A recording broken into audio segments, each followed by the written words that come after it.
Bienvenidos a La Jugada Financiera. Entrenamiento de bolsillo. Con Gaby González y Neri Rueda. En el 1670 AM. Radio Anáhuac. Amplía tus sentidos. Jugadores, ¿qué tal? Bienvenidos nuevamente a su programa favorito, La Jugada Financiera, Entrenamiento de Bolsillo.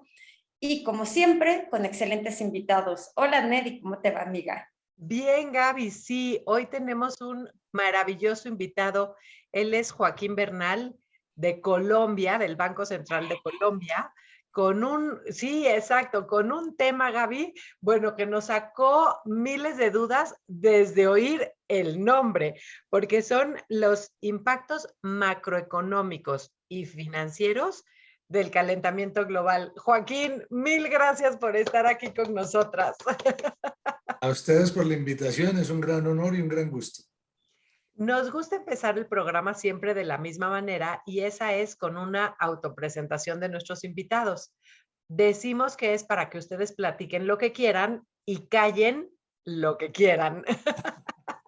¿Quién es Joaquín Bernal en tus propias palabras? Muchas gracias. Mira, soy colombiano, nacido en Medellín, pero desde mis estudios universitarios y desde entonces vivo en Bogotá. Soy economista de la Universidad de los Andes, donde también hice una maestría y también tengo pues estudios de posgrado en Francia, en la Universidad de París I y un máster en Administración Pública de la Universidad de Harvard. La mayor parte de mi carrera se ha desarrollado en sector público y en centros académicos. Para hacer breve la historia, he trabajado en la parte, digámoslo así, académica, he trabajado en temas fiscales, en temas algo monetarios, en historia económica y más recientemente estoy trabajando en estos temas pues, de cambio climático que para nosotros en el Banco Central es un tema nuevo.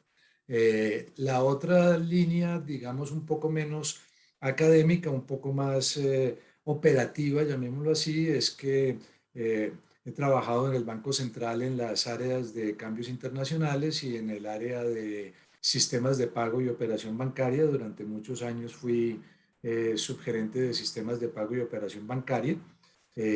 También trabajé en el Ministerio de Hacienda como viceministro técnico de Hacienda.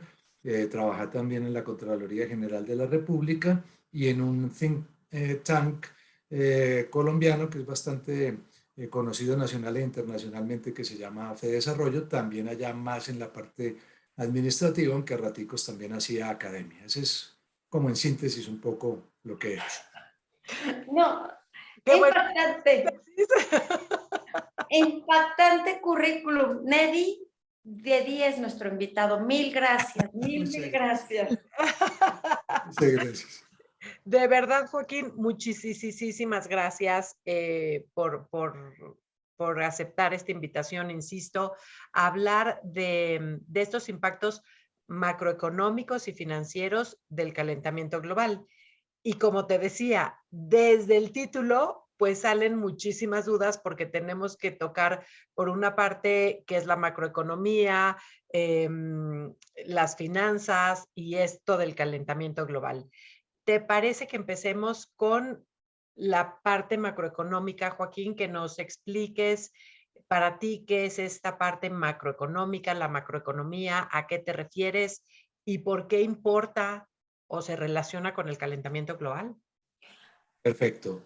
Mira, básicamente lo que estudia la macroeconomía es, ¿qué te digo yo? Como los determinantes y las condiciones habilitantes del crecimiento económico y del bienestar de un país. Hay distintas formas de medirlo, pero digamos, un indicador muy frecuentemente utilizados por los economistas para medir digamos, algo del bienestar de la población es el Producto Interno Bruto y los determinantes del Producto Interno Bruto por el lado de la demanda, como son el consumo agregado, como es la inversión pública y privada, como son las exportaciones y las importaciones.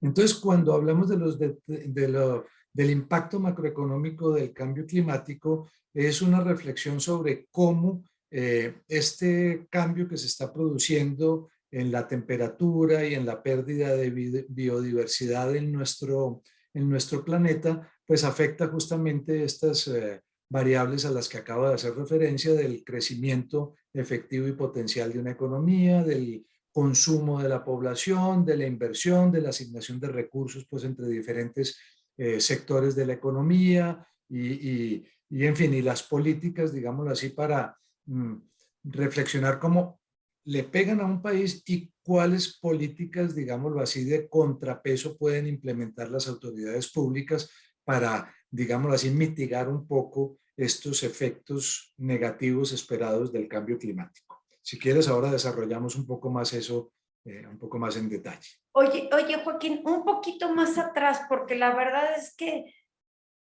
das muy claro esta parte macroeconómica, que yo creo que es lo que a veces no entendemos la gente de a pie, como decimos acá en Ciudad de México, que es los ciudadanos comunes que nos digan todas estas variables o factores macroeconómicos que luego a lo mejor los oímos de los políticos, pero luego no los entendemos mucho. Y bien dices que es todos estos factores que ayudan a medir el crecimiento de un país, pero estos factores, si yo quisiera que la gente lo entendiera en términos muy sencillos, ¿en qué se tendría que fijar la gente, Joaquín? Mira, digamos, este tema de la macroeconomía es uno de esos temas en los que tú tomas cualquier periódico o escuchas cualquier radio y vas a identificar que todos los días, con una enorme frecuencia, hay alguna referencia hacia la opinión pública de lo que está pasando en la actividad económica de un país. Entonces, te hablan sobre cómo se comportó el crecimiento económico, te hablan de cómo se comportó el gasto público, te hablan de cómo se comportó el empleo. Todo este tipo de cosas hacen parte de, digamos, el centro de atención de la macroeconomía. ¿Qué pasa con el empleo? ¿Qué pasa con la satisfacción de las necesidades de las personas? ¿Qué pasa con el desempeño de diferentes sectores de la economía y que las exportaciones y que la producción de petróleo y que la disponibilidad o falta de disponibilidad de alimentos? Todo eso parte de la discusión de la macroeconomía. Mil gracias. Y yo creo que así la gente entiende mejor de qué le estamos hablando, porque luego nos perdemos mucho. Pensamos que son términos comunes, se usan comúnmente, pero hay veces en que no entendemos bien a qué se refieren. Mil gracias, Joaquín. Entonces, sí, si quieres, ahora vamos con la parte ambiental. Que esto, bueno, a lo mejor lleva algunos años, pero como dirían algunos, es una moda que llegó para quedarse, que no es de un momento y punto, ¿no? Absolutamente.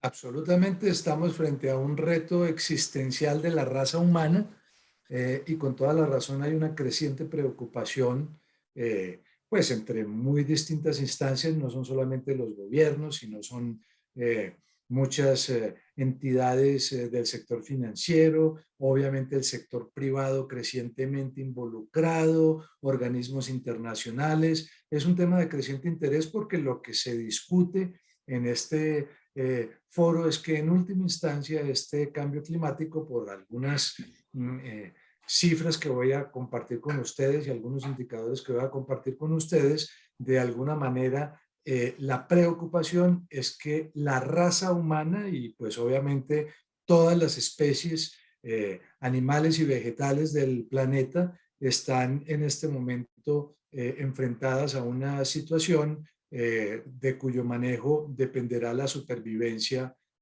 reitero, de la raza humana y de muchas especies vivientes en nuestro planeta. Y como decías, Joaquín, hace rato en estos factores macroeconómicos, por ejemplo, de la producción de alimentos, que es que sin ella pues no podríamos vivir. Joaquín, pero dentro de este cambio climático en especial está un calentamiento. ¿Qué es el calentamiento global? Mira, un indicador sobre eso.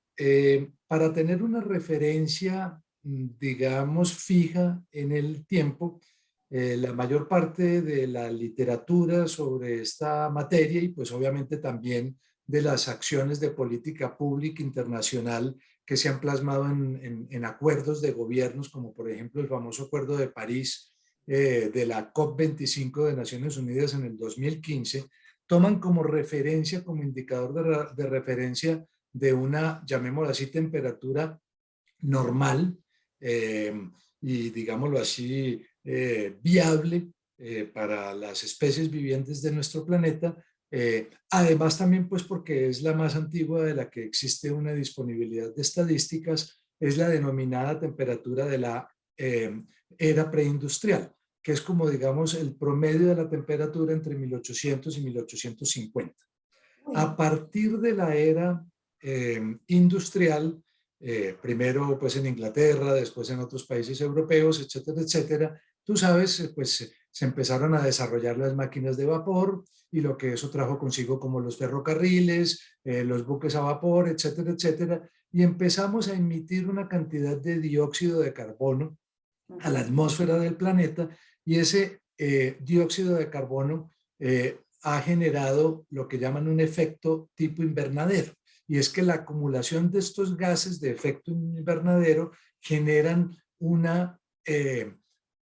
aumento de la temperatura de la superficie de la Tierra y de la superficie del mar, que para este momento, los expertos calculan es 1.1 grados centígrados superior a ese referente de 1850 de la era preindustrial. De continuar la emisión de gases de efecto invernadero en el planeta al ritmo que llevamos y si no se toman suficientes medidas de mitigación, de reducción gradual hasta el punto deseable de llegar a una emisión neta cero en algún momento futuro. Si eso no se logra, los expertos dicen que para el año 2050 podríamos estar muy por encima de 1.5 grados centígrados por encima de esa era preindustrial, lo cual ya empieza a generar grandes problemas. Y para el año 2100 se podría esperar algo entre 2.5 y 3.5 grados por encima de la temperatura de esa era preindustrial.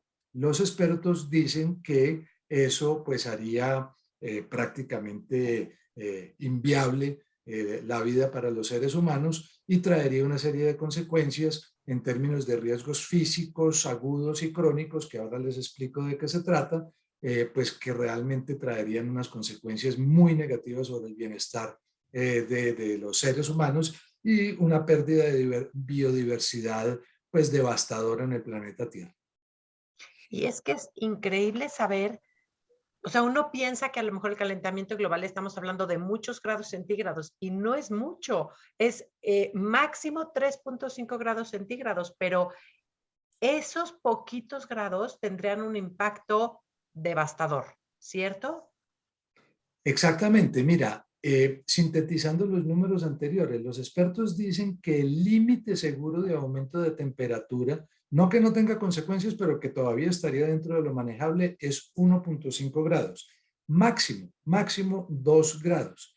Lo que supere 2 grados puede empezar a generar lo que llaman puntos de no retorno, tipping points lo llaman en inglés, y unas consecuencias que llaman también de no linealidades en el sentido de que se desencadenan unos efectos que son exponencialmente más catastróficos y más riesgosos. Entonces, ya vamos en 1.1 grados con respecto a la era preindustrial. Mira que el margen que nos queda para llegar a 1.5, que es el seguro, máximo 2, pues al ritmo que vamos, hacia el horizonte del 2020-2030 podríamos llegar a ese límite seguro y eventualmente empezar a sobrepasarlo, por decir algo, a partir del 2030, máximo 2050, y eso ya pues puede ser catastrófico. Y tan puede ser catastrófico que entonces ya no nada más medioambientalistas se están preocupando, sino bancos centrales o empresas privadas, como lo decías anteriormente. Exactamente, exactamente. Wow. Y es más, como comentabas también, ¿no? Hasta los financieros. Yo creo que los financieros también están muy metidos en todo esto y en los riesgos que están incluyendo hasta dentro de su información, ¿no? Absolutamente. Cada vez más el sector privado y de una manera muy especial el sector financiero, y si quieren volvemos un poco más adelante sobre eso, pero hay unas iniciativas supremamente importantes en el sector privado y una creciente concientización en el sector privado. Y dentro del sector privado hago un énfasis muy especial en el sector financiero porque coordinadamente entre los intereses privados y pues también el direccionamiento y la voluntad pública se han plasmado unas iniciativas y quiero resaltar de una manera muy especial la de la Task Force on Climate Related Financial Disclosure, TCFD lo llaman en sus siglas pues en inglés, que es una iniciativa, digámoslo así, de sector privado promovido por el Financial Stability Board, pero es una iniciativa del sector privado de revelar información sobre activos marrones que llaman, no, brown assets, y activos verdes para canalizar un poquito los incentivos de las finanzas privadas hacia la financiación de actividades más sostenibles en el tiempo y de ir gradualmente castigando la inversión y el financiamiento de aquellas actividades que se consideren más contaminantes. Eso en buena medida, como te digo, claro, promovido por el Financial Stability Board, pero con una acogida privada y, digámoslo así, difundida y diseminada realmente por iniciativas privadas. Y a eso se han acogido, pues, no solamente muchos bancos internacionales, sino también muchos fondos de canalización de finanzas a nivel internacional, como muy visiblemente y muy vocalmente ha sido, por ejemplo, BlackRock y su CEO, que es Larry Fink, que es un, digámoslo así, un ícono de referencia, porque BlackRock hace unos 2 años o 3 hizo público frente a sus constituents y demás que iban a dejar de invertir en actividades marronas, particularmente, por ejemplo, en carbón. No financiarían más recursos, sino canalizarían más bien más recursos en el mercado de capitales hacia esas actividades marrones, hacia particularmente las actividades que tengan que ver con producción y comercialización de carbón. ¡Wow! Interesantísimo todos los impactos macroeconómicos que nos acabas de decir, Joaquín, y financieros, o sea, en este último pedacito del bloque, del calentamiento global. Aunque no lo creas, se nos fue el primer bloque.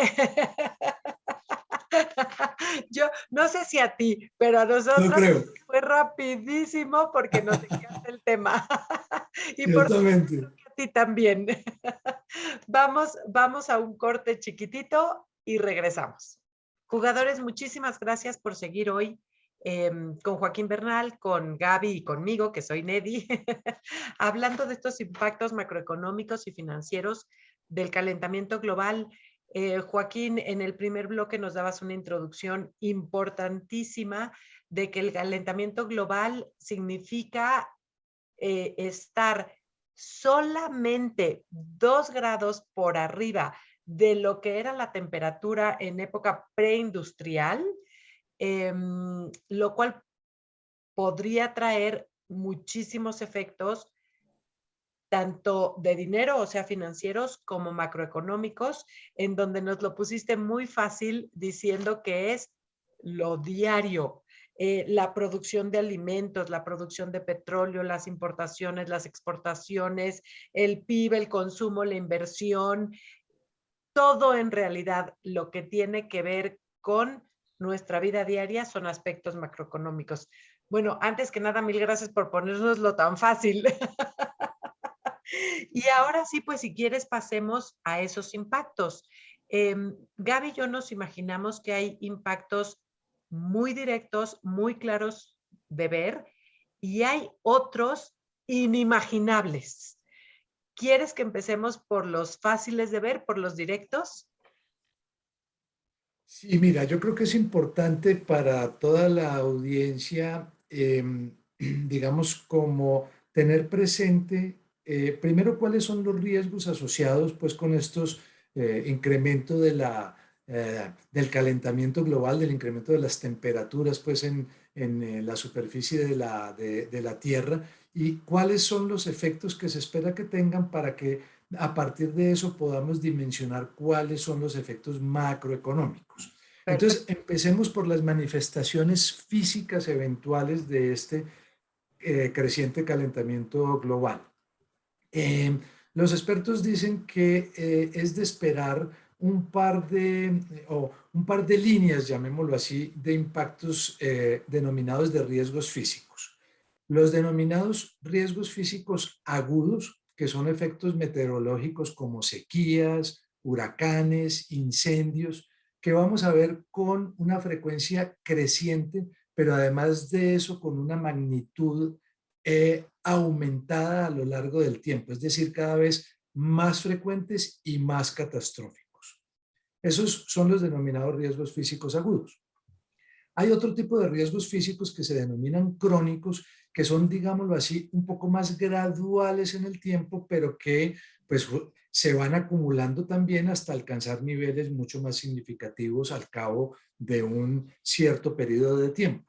Esos son, por ejemplo, aumentos en temperatura graduales pero sostenidos que terminan afectando la productividad, por ejemplo, de las personas, porque pues con más calor la gente es menos productiva, porque te alteran los patrones de lluvia, pues fíjate que cada vez es más loco el clima, cada vez los inviernos son más moderados y cada vez los veranos son más fuertes, pero al mismo tiempo dentro de esos inviernos moderados tienes unos picos de bajísimas temperaturas y después llegas a unas temperaturas que no eran la de los inviernos tradicionales en el hemisferio norte, sino que se parecen más, como quien dice, a la primavera y al otoño, y eso no era lo tradicional en los inviernos, etcétera, etcétera. Y en los veranos, pues obviamente unos veranos cada vez más calientes y por lo tanto más pérdida de productividad, porque la gente con ese calor no solamente se cansa, sino que está expuesta incluso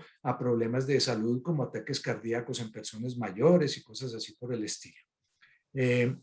Esos son los denominados entonces riesgos físicos. Es de esperar que haya una reacción de política y una reacción de comportamiento de las personas frente a esos riesgos. Entonces, esas reacciones, por ejemplo, yo cada vez soy un consumidor más consciente, entonces voy a tratar de evitar aquellos productos importados desde países muy, muy lejanos que recorren miles de kilómetros por el mar, y voy a preferir más bien el producto alimenticio cercano de la huerta, cercana a mi ciudad, y etcétera, etcétera. Esos son cambios que se pueden esperar en los patrones de comportamiento de las personas. Los gobiernos pueden ayudar a inducir esos cambios de comportamiento vía, por ejemplo, fijación de lo que llaman impuestos a la generación de dióxido de carbono. Los impuestos al carbono se denominan ellos. Entonces, este tipo de cambios de comportamientos de los consumidores, estas políticas públicas, etcétera, te generan lo que se denomina riesgos de transición. Entonces, estos riesgos de transición pueden traer unos efectos sobre las perspectivas de negocio de muchas empresas, de muchas industrias, porque se les encarecen ciertas actividades, sus productos al irlos a vender con los impuestos van a ser más altos y cae la demanda sobre esos productos, o simplemente sus consumidores tradicionales van a dejar de querer aquellas actividades más contaminantes, y eso entonces va a tener una consecuencia sobre los estados financieros de muchas empresas y sobre la valoración de los portafolios de quienes han invertido en esas empresas. Eso Claro. se llaman riesgos de transición. Oye, Joaquín, pero estos riesgos de transición, la verdad es que el consumidor final no lo ve ni lo toma en cuenta, como que nosotros decimos, a ver, nuestro problema es tratar de reciclar, de consumir productos locales, etcétera, como que tratamos de buscar en nuestro nicho qué hacer, pero no nos damos cuenta cómo impacta todo esto en las empresas a las que consumimos nosotros. Y además, tampoco esto nos lo explican. Esto es importantísimo. Lo es. Yo sí veo que los jóvenes, por ejemplo, los hijos nuestros, tienen unas actitudes y si puedo llamarlo una ética frente a estos temas diferentes a los de muchos de nuestros colegas de nuestra generación. Hay mucha más conciencia en ellos y esa conciencia en ellos trae unos cambios entonces en la demanda que tú, digamos, cada vez, digamos, el comportamiento individual termina teniendo en el agregado un efecto justamente sobre la demanda agregada. ¿Ves? Y vía cambios en la demanda agregada, tú tienes efectos sobre la producción agregada que en última instancia tienen que guardar un equilibrio. Porque si tú produces algo que no te están demandando, te llenas de inventarios y dices, hombre, no puedo acumular más inventarios, tengo que cesar esa línea de producción. Entonces, esto que es gradual, pero progresivo a través del tiempo, termina teniendo unos efectos sobre la demanda agregada y de allí sobre la composición de la producción de la economía. Híjole, y si a eso le sumas que estas generaciones que son más conscientes se comunican mucho más rápido, entonces puede traer una crisis muy fuerte para algunas empresas o para algunos sectores, ¿no? Se ha puesto muy de moda el decir que uno de los sectores que más traen calentamiento global, por ejemplo, es el consumo de carne. Y estos jovencillos mandan tanta información y tan rápido que entonces para estas empresas puede ser un gran peligro, aunque al mismo tiempo, al disminuir su producción, pues sí terminas ayudando al calentamiento global. Entonces ya no sabes qué hacer. Pero sí, cada vez vemos más jóvenes veganos y veganas y que les aterra comer carne y bueno, y eso va en la dirección deseada justamente para mitigar estos riesgos relacionados con el clima. Y también, por ejemplo, estas tiendas que le llaman moda rápida o moda, ay, no me acuerdo ahorita el nombre. ¿Fast fashion? Exactamente. Y entonces dicen, no compres en tal tienda porque no ayudan, porque contaminan el agua, y entonces con tanta comunicación, pues lo empiezan a saber, pero claro que es una afectación para esas empresas y para, pues, los trabajos que dan esas empresas. Absolutamente, absolutamente. Oye, Joaquín, y a ver, aquí aprovecho y te pregunto, porque me llegó a la cabeza, alguna vez, hace poco leí un artículo que hablaban de todo esto del calentamiento global y del impacto en las empresas, y que decían que no solamente era esta parte de conciencia por el medio ambiente y conciencia social, etcétera, que en algún momento llegaban a un punto de greenwashing, que es esta parte de, a ver, sí, voy a tratar de contaminar menos para ayudar y todo eso, pero es a través de pagos que hago a terceros, etcétera. Entonces, como que no es un compromiso real porque lo hacen a través de otros, no de ellos mismos. ¿Así funciona eso? Pues mira, hay las dos opciones. Y no necesariamente hay que satanizar ese tipo de opciones en el siguiente sentido. Evidentemente, pues lo deseable de manera general y transversal a todas las actividades es que propendamos gradualmente, no con traumatismos de una vez por todas, sino de una manera gradual, de ir generando lo que los economistas llamamos los incentivos precio, que induzcan los cambios en la composición de la demanda y de allí sobre la composición de la oferta agregada, tal que cada vez tengamos más actividades sostenibles y menos actividades contaminantes. Hacia allá queremos ir evolucionando gradualmente. Ahora bien, de todas maneras vivimos en un planeta único y si bien lo que queremos es que todas las actividades vayan siendo cada vez más sostenibles y menos generadoras de dióxido de carbono en la atmósfera, menos generadoras de gases de efecto invernadero hacia la atmósfera, también se reconoce que en la transición hay ciertas actividades que no hacen la transición de una manera tan fácil ni de un día para otro, pero que pueden compensar la huella negativa que ellos generan financiando a actividades, por ejemplo, en otros países que son positivas para el medio ambiente, como por ejemplo la captura de dióxido de carbono. Entonces yo soy consciente que emito, pero en un horizonte de 10 o 15 años no va a ser fácil que yo reduzca hasta cero mis emisiones. En esa transición puedo llegar a un acuerdo incluso transfronterizo de financiar a Colombia, Ecuador, Perú y Brasil sobre todo, que tienen territorios en la selva amazónica, y les voy a financiar que protejan el Amazonas, que es el gran depósito de carbono del planeta Tierra, el gran capturador de carbono, por ejemplo. Ajá. Y eso, digamos, hace parte de ideas que están en los acuerdos internacionales sobre actividades que yo no las llamaría greenwashing, sino que son compensadoras de huella de carbono. Ok. Qué bueno que aclares todo esto, porque yo creo que, como bien decías, los satanizan muchísimo, pero no te dan toda la explicación que tú bien acabas de dar como para tener un punto de vista más objetivo.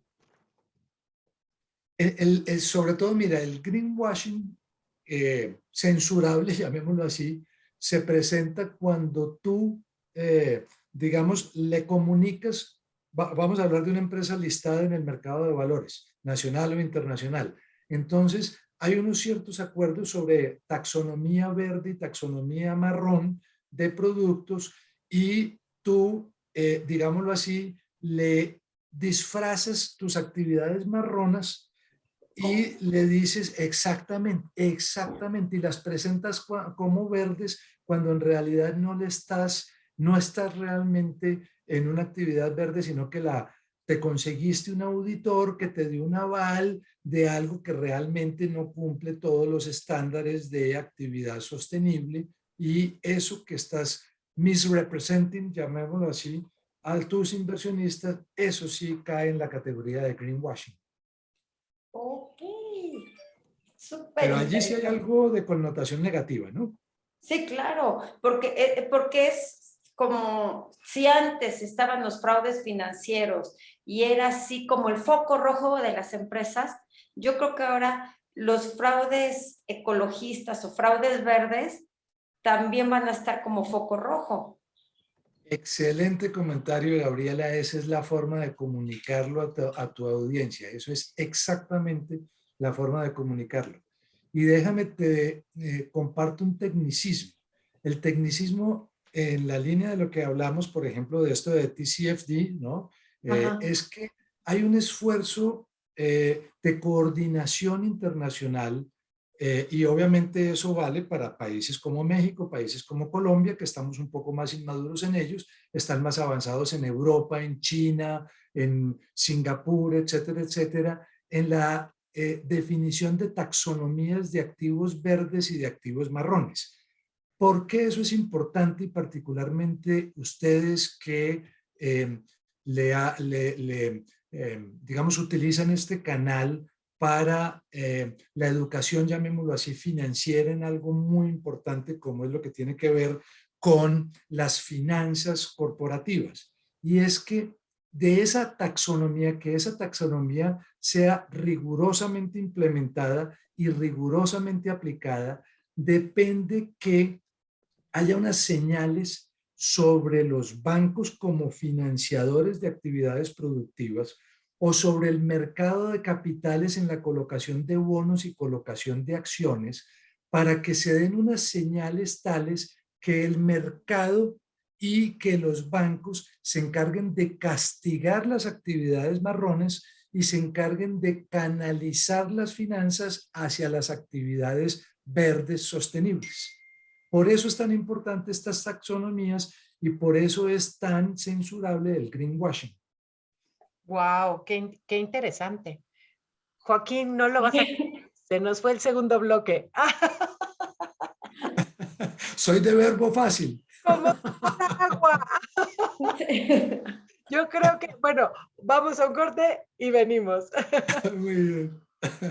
Jugadores, ya estamos aquí de regreso nuevamente, por supuesto, ya saben, en la jugada financiera, en el 1670 de la M en Radio Anáhuac. Y hoy estamos de manteles largos, siempre estamos de manteles largos, pero hoy con súper invitado especial desde Colombia, Joaquín Bernal. Mil gracias. Estamos hablando de toda la relación del cambio climático con los términos macroeconómicos y lo estamos aterrizando hasta las finanzas, que la verdad es súper interesante, actual y que todos debemos estar enterados. Totalmente, es increíble, Joaquín, lo claro que nos has dejado cómo este calentamiento global puede afectar al país completo en su macroeconomía, pero a la empresa en sus finanzas más chiquitas, más elementales. Porque si los consumidores, bueno, porque si se calienta mucho el planeta no va a haber ni siquiera producción alimentaria. Pero aunque no lleguemos a estos extremos, si de repente hay una empresa que provoca mucho calentamiento global, pues puede ser que empiece a desaparecer y pues obviamente sus finanzas bajen, ya no tenga demanda y se pierdan empleos, en fin, puede traer muchísimos impactos. Muchos de esos impactos, como lo comentábamos, son muy visibles, muy directos, pero hay otros pues totalmente imperceptibles o que la gente puede no percatarse de ellos. Y ahí, Joaquín, siempre nos ha surgido una duda, Gaby y a mí, que es perfecta para ti por trabajar en un banco central. ¿Cómo se mide eso? O sea, ¿cómo pueden decir, y esto va a tener una repercusión de 16,000 millones de millones de millones de millones de pesos, por ejemplo? Bueno, esa sí es una pregunta muy difícil y yo tengo que confesarte que, llamémoslo así, no soy el súper experto en los temas cuantitativos y de modelamiento y de etcétera, etcétera. Yo soy, digámoslo así, más de la línea de diseño de políticas públicas, si puedo llamarlo.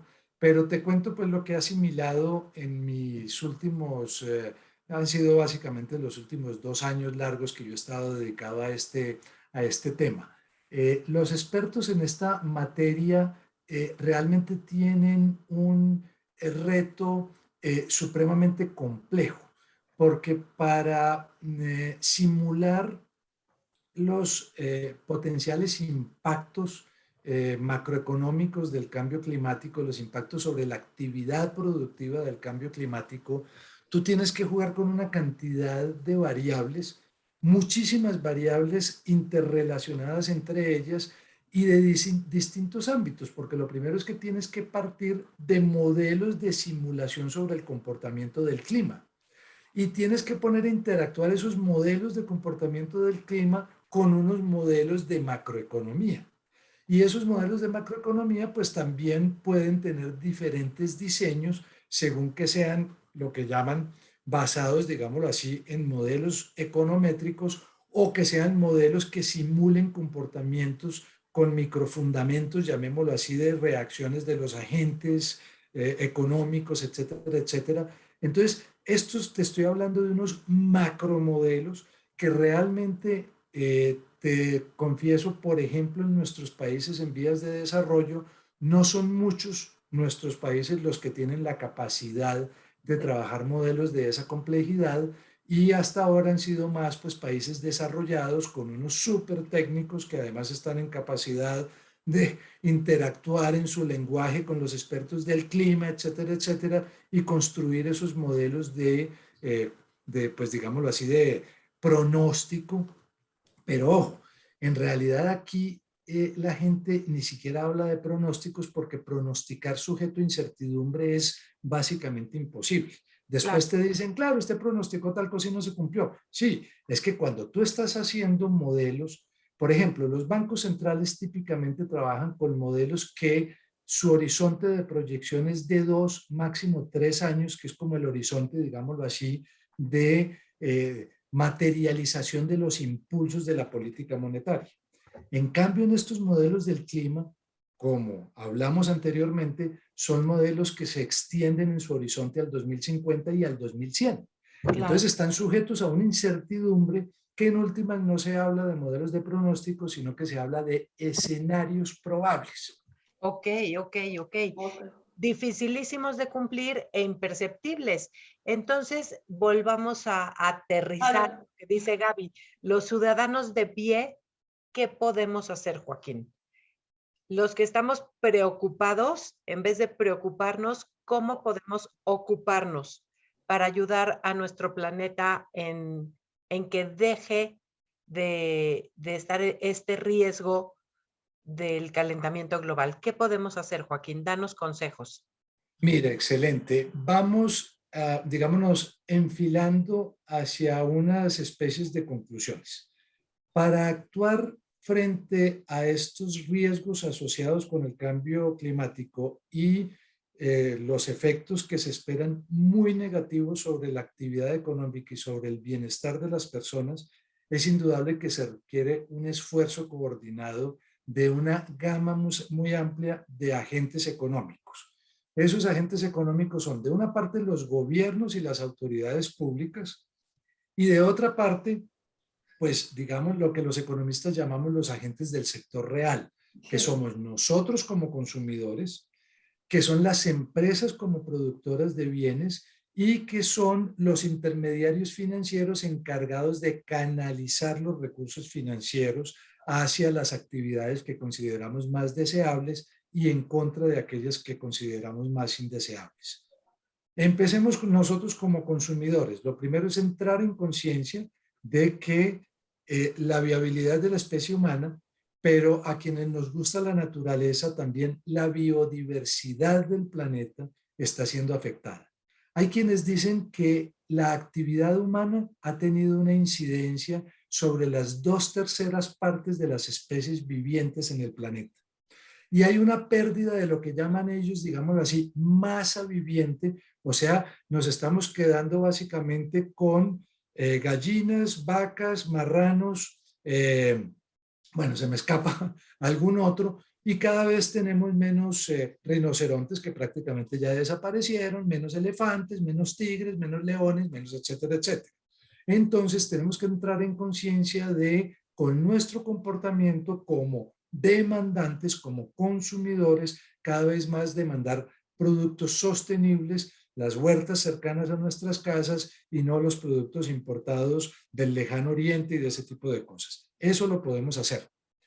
Los gobiernos entonces pueden imponer impuestos a las actividades generadoras de efecto invernadero, encarecer esas actividades y, por lo tanto, vía precios, desmotivar a los consumidores a comprar esos productos que incorporan ese mayor impuesto y, por lo tanto, ese mayor precio, y preferir actividades de menor precio que estarían, según este diseño de política pública, atados a menores niveles de impuestos.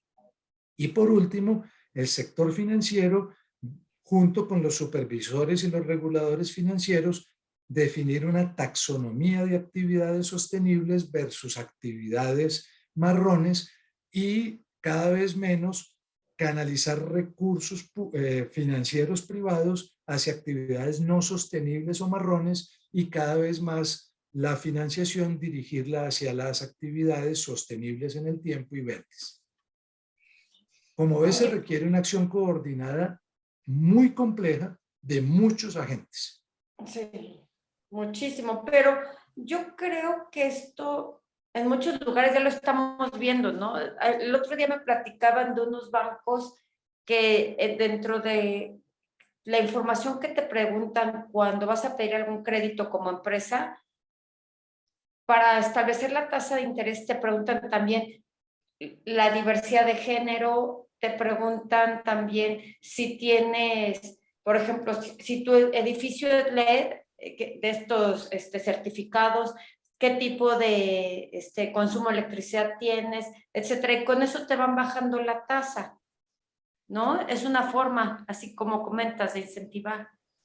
Exactamente eso es, exactamente eso es. Utilizan mucho una sigla que se llama ASG, que es las consideraciones ambientales, sociales, por lo de género, por lo de, y de gobierno, o sea, de transparencia en la revelación de la información. Aquí en lo que hemos conversado hasta ahora hemos hecho énfasis en la A, que es ambiental, pero en el paquete en general que manejan hoy en día las entidades financieras, el paquete es más amplio, ASG, ambiental, social y de gobierno. Que en inglés sería, en vez de la A, es una E, ¿no? Exacto. Que vino aquí David, se me fue. Barlow. Exacto, David Barlow, hablarnos del ESG.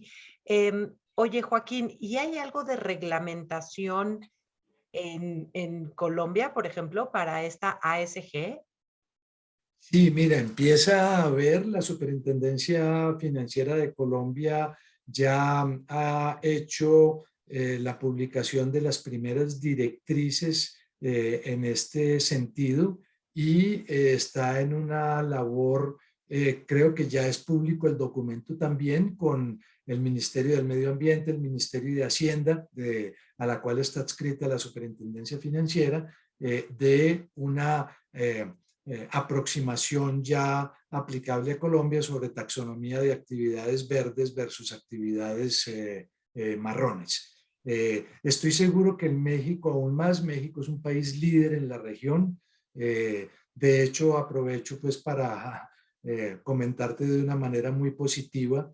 México fue uno de los países fundadores, creo que eran del orden como de, tal vez eran 7 o 12 bancos centrales que crearon en el año 2017 una red denominada Red para enverdecer o reverdecer el sistema financiero, Network for Greening the Financial Sector, y México fue uno de los países líderes fundadores, lo cual habla muy bien de esta línea de actividad en México como país líder, y ciertamente México ya tiene sus taxonomías y se está orientando crecientemente a regulaciones en esa materia, incluso para su sector financiero.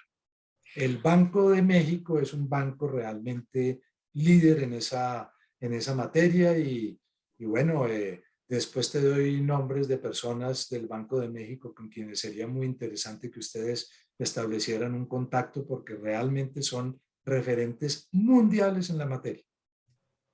Uy, mil gracias, Joaquín. ¿Y qué crees? Nos queda poco tiempo para acabar el programa y la verdad es que se quedan muchas preguntas en el tintero. Es súper interesante platicar contigo y ojalá regreses pronto. Te vamos a comprometer aquí con todo mundo.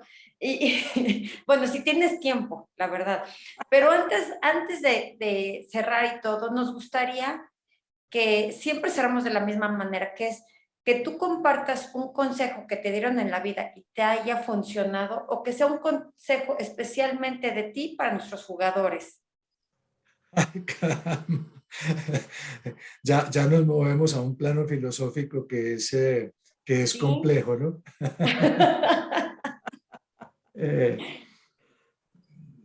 No sé muy bien, pues, pero mira, de una manera muy general te diría, pues, que yo creo que cada vez todos debemos ser más conscientes de que cualquier tipo de logros en la vida no solamente dependen, y por supuesto dependen fundamentalmente de los esfuerzos individuales, pero crecientemente y más en el mundo en el que vivimos, dependen de esfuerzos colectivos.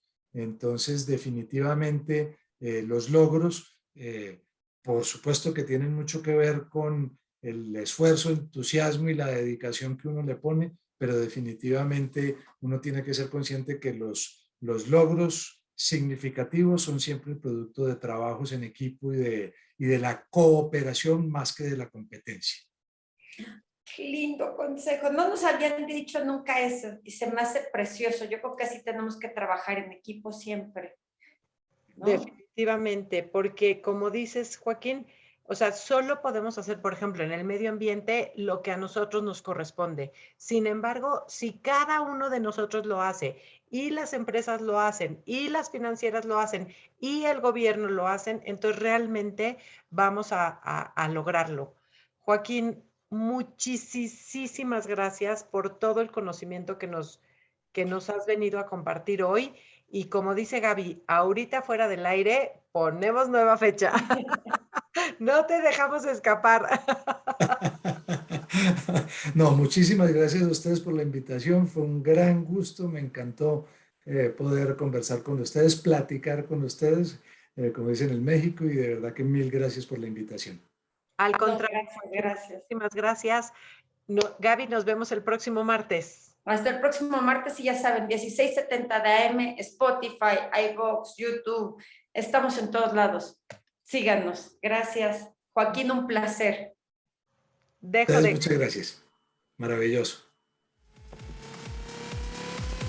Gracias por haber estado con nosotros. La Jugada Financiera Entrenamiento de Bolsillo volverá el próximo martes con Gaby González y Nedy Rueda en el 1670 AM, Radio Anáhuac. Mientras tanto, síguenos en Twitter en @laJugadaFinan y en Facebook en La Jugada Financiera. O si prefieres correo electrónico, jugadafinanciera@anahuac.mx. Amplía tu sentido.